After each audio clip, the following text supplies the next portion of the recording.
My YouTube channel Saraswati commerce academy. तो आज हम करने वाले हैं मैक्रो इकोनॉमिक्स क्लास 12 का चैप्टर नंबर 9, जिसका नेम है determination of equilibrium level of income employment and output. ठीक है, आज हम इस छोटे से चैप्टर को डिस्कस करेंगे और ये जो चैप्टर है वो मोस्ट इम्पोर्टेंट है।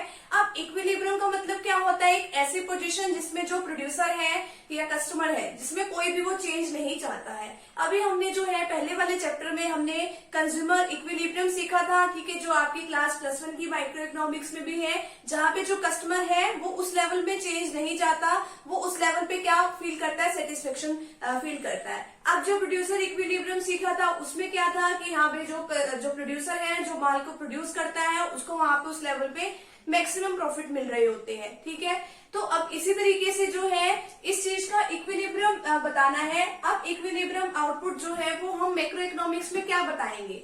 अब जो है हमने मार्केट इक्विलिब्रियम सीखा था कि जहाँ पे क्या था, डिमांड जो है सप्लाई के इक्वल है, यानी कि जो एक पर्सन की डिमांड, एक इंडिविजुअल की डिमांड जो है सप्लाई के इक्वल, यानी कि जितना कंज्यूमर गुड्स चाहता है उतने ही प्रोड्यूसर ने सप्लाई कर रखी है, वो मार्केट इक्विलिब्रियम में हमने सीखा था। ठीक है, तो अब मैक्रो इकोनॉमिक्स में क्या है?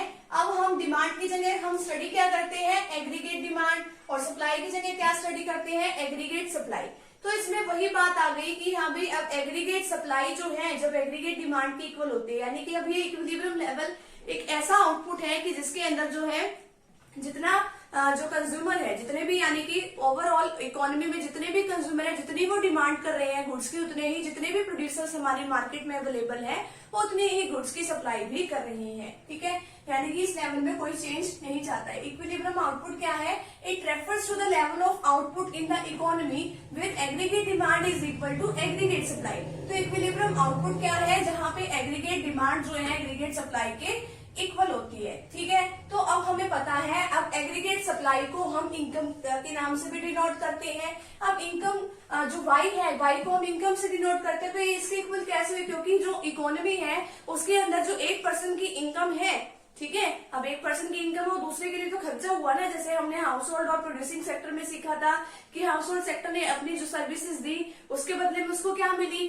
फैक्टर पेमेंट मिल गई। ठीक है, अब उसी तरीके से उसने कुछ ना कुछ कहीं ना कहीं खर्चा किया होगा गुड्स और सर्विसेज को खरीदने में। ठीक है, तो अब वो वापस से जो है उसके पास गुड्स एंड सर्विसेज आ गई, लेकिन उसने तो कहीं ना कहीं खर्चा किया। तो वही बात आती है इसके अंदर कि एक का खर्चा दूसरे की क्या होती है? इनकम। ठीक है, तो इसलिए एग्रीगेट सप्लाई जो है वो वाई के इक्वल है। अब जो है एग्रीगेट सप्लाई को हम किस तरीके से लिख सकते हैं? अब वाई जो है उसको कैसे लिख सकते हैं? C+S, यानी कि अब जो इनकम का कुछ ना कुछ पार्ट तो वो क्या करते हैं, जो कंज्यूमर है वो कंज्यूम कर लेते हैं, खर्च करते हैं, कंजम्पशन करते हैं, और जो थोड़ा बहुत पार्ट है वो हम क्या कर लेते हैं? सेव कर लेते हैं। तो कंजम्पशन प्लस सेविंग। अब जो है एस की जगह हम वाई लिख सकते हैं, क्योंकि हमने बता दिया कि जो एस है वो वाई, वाई का मतलब क्या है? इनकम। ठीक है, वाई का मतलब यहाँ पे है इनकम। अब जो एडी है वो हमने सेव रखा है यहाँ पे। अब जो वाई की जगह हम यहाँ पे क्या रख सकते हैं? C+S। यहाँ पे हमने C+S रख दिया, क्योंकि y को हम C+S लिख सकते हैं। अब AD को क्या लिख सकते हैं? C+I। अब AD इक्वल टू C+I क्या है? एग्रीगेट डिमांड में या तो कुछ ना कुछ कंजम्पशन होगा। I का मतलब जो है या तो कंजम्पशन जो है वो कंज्यूमर जो जिन चीजों को खर्च करता है कंजम्पशन एक्सपेंडिचर पे, जो डेली बेसिस की जो कैपिटल गुड्स है उसके ऊपर खर्चा करते हैं, या फिर इन्वेस्टमेंट एक्सपेंडिचर जो कैपिटल गुड्स पे खर्चा किया जाता है, जैसे मशीन वगैरह पे खर्चा कर दिया, जिसके बेसिस पे आगे वो अपना प्रोडक्शन बढ़ाएंगे। तो एग्रीगेट जो डिमांड है वो C+I जो है इन दोनों का टोटल होता है। तो y की जगह हमने C+S लिख लिया और AD की जगह हमने C+I लिख लिया। अब C से C कैंसिल हो जाएगा, S इक्वल टू I रह जाएगा, यानी कि सेविंग इक्वल टू इन्वेस्टमेंट। तो ये आपको पूरे चैप्टर में याद रखना है कि जो सेविंग है, सेविंग और इन्वेस्टमेंट जो है वो एक दूसरे के क्या होते हैं? इक्वल होते हैं। नेक्स्ट है determination of equilibrium output income. अब इसमें ना दो अप्रोचेस आती हैं। अब ये केन्जियन ने भी थ्योरी दी है, केन्स की थ्योरी है। तो अब इसने क्या दिया है? AS equal to AD approach, यानी कि एग्रीगेट सप्लाई किसके इक्वल है? एग्रीगेट डिमांड के, और SI approach saving equal to क्या है? इन्वेस्टमेंट है। अभी हम इसको आगे जो है एक टेबल की फॉर्म से, डायग्राम की फॉर्म से भी देखेंगे। तो AS इक्वल टू AD और S इक्वल टू I। और केन्स ने क्या बोला है कि फुल एम्प्लॉयमेंट की जो सिचुएशन हमारे उसमें इकोनॉमी में रहेगी। अब आगे क्या है? अब इसमें जो है पहले तो ये देखिए यहाँ पर AS equal to AD approach. इसमें क्या बताया गया, इस अप्रोच में इक्विलिब्रियम आउटपुट क्या है, इसमें कब अचीव किया जाता है, जब एग्रीगेट जो सप्लाई है वो किसके इक्वल होता है, एग्रीगेट डिमांड के। ये तो सिंपल सी बात है। अब आगे क्या है, वेज रेट फ्लेक्सिबिलिटी पाई जाती है। अब इसमें बताया है कि इसने परफेक्ट वेज रेट फ्लेक्सिबिलिटी है। अब वेज रेट जो है अगर वो कम या ज्यादा होती है, वेज रेट क्या है जो कम या ज्यादा होती है, तो लेबर मार्केट का उसके ऊपर क्या इम्पैक्ट पड़ता है। आप देखो कि जिस हिसाब से वेज रेट का मतलब क्या है कि जो लेबर जो है अपनी सर्विसेज देता है उसके बदले में उसको कुछ ना कुछ मजदूरी मिलती है, तो अब वो देखेंगे कि हाँ भाई उनको कितनी मजदूरी मिल रही है। अब लेबर मार्केट में अब वो डिमांड कितनी है लेबर की और सप्लाई कितनी है उसके बेसिस पे देखा जाएगा। अब देखो कि हाँ भाई लेबर की डिमांड कितनी है मार्केट में। कई बार क्या होता है कि मार्केट के अंदर अनएम्प्लॉयमेंट की सिचुएशन अराइज होती है। अनएम्प्लॉयमेंट का मतलब क्या होता है, अनएम्प्लॉयमेंट का मतलब है कि अभी सभी लोगों को रोजगार नहीं मिला, ठीक है। तो अब देखो यहाँ पे इसका मतलब क्या है कि जो सप्लाई है लेबर की वो तो क्या है ज्यादा, लेकिन डिमांड क्या है लेबर की वो क्या है कम। तो इसकी वजह से क्या होगा कि जो वेज रेट है वो क्या हो जाएगी, कम हो जाएगी। अगर वेज रेट मान लो कम हो जाती है, अगर वेज रेट कम होगी तो मजदूरी करना भी लोग पसंद नहीं करते, जो सप्लाई है लेबर्स की वो भी कम हो जाएगी।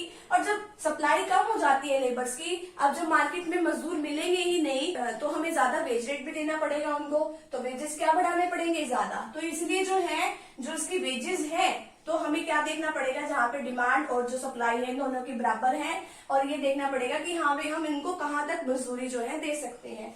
आगे क्या है इसमें मनी वेज, कि हाँ भी मनी की फॉर्म में हम उनको कितना पैसा दे रहे हैं मजदूरों को, और रियल वेज का मतलब क्या है हम उनको कितने पैसे दे रहे हैं और उसके बदले में वो कितनी गुड्स और सर्विसेज को खरीद सकते हैं। ये उनकी रियल वेज रेट होती है। ये तो फटाफट से भी आप इतने का स्क्रीनशॉट लीजिए, आगे का जो पार्ट है वो अभी हम डिस्कस कर लेते हैं। अब जो है एएस और एडी अप्रोच और S equal to I approach जो है वो अभी हम इसमें डायग्राम के साथ और इसके टेबल के साथ डिस्कस करेंगे। अब AS equal to AD approach का मतलब क्या है कि जहाँ पे एग्रीगेट सप्लाई किसके इक्वल होती है, एग्रीगेट डिमांड की इक्वल होती है। अब हमारे पास जो वाई है वो हमने क्या लिया है, इनकम ली है। तो सबसे पहले हम एएस और एडी अप्रोच के बारे में बात कर रहे हैं। तो एडी किस तरीके से बनती है, कंजम्पशन प्लस इन्वेस्टमेंट इसी तरीके से बनती है। तो अब यहाँ पे जो है हमने कंजम्पशन और इन्वेस्टमेंट लेना है। अब इनकम जो है वो साइमल्टेनियसली हमारी जो है लगातार बढ़ रही है, ठीक है। अब 0, 20, 40, 60, 80, 100, 120, 140 तक हमने ले ली इनकम। आगे क्या है कंजम्पशन। अब इनकम में से अब वो कुछ ना कुछ खर्चा करेंगे। अब यहाँ पे तो इनकम 0 और यहाँ पे कंजम्पशन 30 है। अब यानी कि हमें कहीं ना कहीं से तो खर्चा करना पड़ेगा ना। अब चाहे लोगों के पास इनकम हो भी ना तो भी उन्हें खर्चा करना पड़ता है। अब वो खर्चा कहाँ से करेंगे, या तो वो कहीं से उधार लेंगे या फिर वो क्या करते हैं अपनी जो उन्होंने पास सेविंग करी होती है वो उस सेविंग का यूज करते हैं। जैसे कोरोना टाइम पीरियड में लोगों ने अपनी पिछली सेविंग्स का यूज किया या फिर अपने रिलेटिव वगैरह से हेल्प ली उन्होंने। तो इस तरीके से जो सी है कंजम्पशन तो फिर भी होगा अगर इनकम 0 होगी। अब अगर इनकम 20 है तो ये फिर भी 40 है यहाँ पे। अब 40 है तो यहाँ पे ये 50 है। तो यानी कि एक टाइम पीरियड तक अब इनकम जो है इनकम कम है लेकिन हमारा खर्चा क्या है ज्यादा है, ठीक है। अब आगे एक टाइम पीरियड पे इनकम और जो हमारा खर्चा है वो दोनों ही इक्वल है। फिर आगे जो है हमारी इनकम तो क्या हो गई ज्यादा हो गई, लेकिन हमने खर्चा करना क्या कर दिया कम कर दिया। अब 80 इनकम पे हमने खर्चा कितना किया 70। अब आगे 100 पे खर्चा कितना किया है हमने 80, 120 पे 90, 140 पे 100।